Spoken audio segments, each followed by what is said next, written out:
अम्बेडकरवादी हैं, बौद्ध धर्म को मानते हैं, कुछ नास्तिक हैं, कुछ इस्लाम धर्म को मानते हैं, कुछ ईसाईयत को मानते हैं। तो संविधान कहाँ रह गया? बल्कि अम्बेडकर को पढ़ाया जाना चाहिए। और जो शिक्षा के लिए प्रेरित करते हैं, साहू फूले अम्बेडकर को पढ़ाया जाना चाहिए।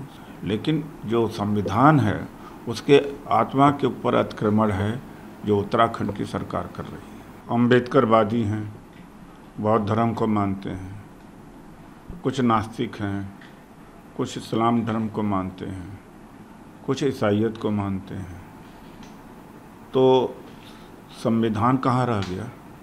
संविधान तो सेकुलर है। तो ये तो संविधान के ऊपर अतिक्रमण है। और जब भी तो हमारे नेता राहुल गांधी जी कहते हैं कि संविधान बचाना सबसे बड़ी चुनौती है, तो यह भी एक संविधान खतरे में है। दलित हैं, पिछड़े हैं, बल्कि अम्बेडकर को पढ़ाया जाना चाहिए। और जो शिक्षा के लिए प्रेरित करते हैं, साहू फूले अम्बेडकर को पढ़ाया जाना चाहिए, सोशल रिफॉर्मर्स को पढ़ाया जाना चाहिए। बजाय ये तो धर्म व्यक्तिगत तौर से जितना आप मानना चाहते हो मानो, और माना ही जा रहा है, कोई रोकने वाला नहीं है। लेकिन जो संविधान है उसके आत्मा के ऊपर अतिक्रमण है जो उत्तराखंड की सरकार कर रही है। सर, इसके अलावा बालासोर की जो घटना हुई उसमें पीड़िता के पिता का बयान सामने आया, जिसमें बड़ी बात उन्होंने कही। उन्होंने कहा कि सबने मिलकर उनकी बेटी को जो है वो मारा है, क्या ये हत्या नहीं है?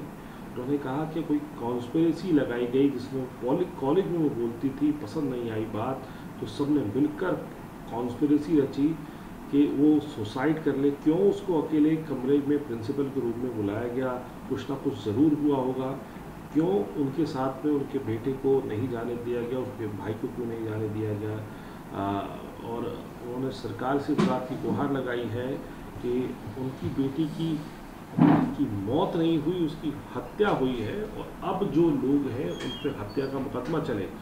बाकी विपक्षी दल भी जो है, बीजेडी जो है वो भी प्रोटेस्ट कर रही है, वो कह रहे हैं हम प्रोटेस्ट करेंगे। और इसके साथ ही साथ जो है कांग्रेस ने भी उड़ीसा बंद का, और कई विपक्षी पार्टियों ने उड़ीसा बंद का आह्वान किया है। तो धर्मेंद्र प्रधान जी तो खड़े हो गए हैं प्रिंसिपल के साथ, जो दोषी हैं उनके साथ में, कि राहुल गांधी जी राजनीति कर रहे हैं। और निर्भया का कांड हुआ, और निर्भया के कांड के कारण से, जबकि सरकार का कोई दोष नहीं था, सरकार ने मैक्सिमम मदद किया और उनको दंडित भी किया, पूरे परिवार का देख रेख किया, आंदोलन के लिए इजाज़त दिया। निर्भया वाले में सरकार ने समर्थन दिया, सिंगापुर में भी भेज कर के इलाज करवाने की कोशिश किया, सब कुछ किया। और उसका राजनीतिकरण किसने किया था? भारतीय जनता पार्टी ने, पूरे देश ने, दुनिया के स्तर पर किया था। अब राहुल गांधी जी अगर बालासोर की लड़की ने अगर मजबूर हुई आत्महत्या करने के लिए, बात उठा देते, कहते हैं कि राजनीति कर रहे हैं, तो एक तरह से भारतीय जनता पार्टी वो दोषियों के साथ खड़ी हुई है।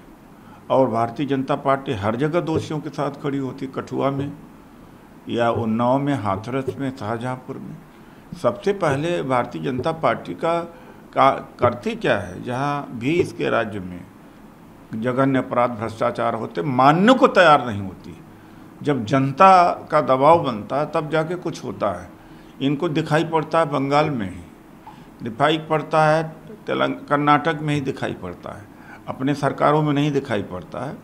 तो परोक्ष अपरोक्ष रूप से भारतीय जनता पार्टी, जो बालासोर में लड़की ने आत्महत्या किया है, ऐसे कृत्य को करने के लिए प्रोत्साहित करते हैं या ऐसा कृत्य करवाते हैं, मजबूर करते हैं।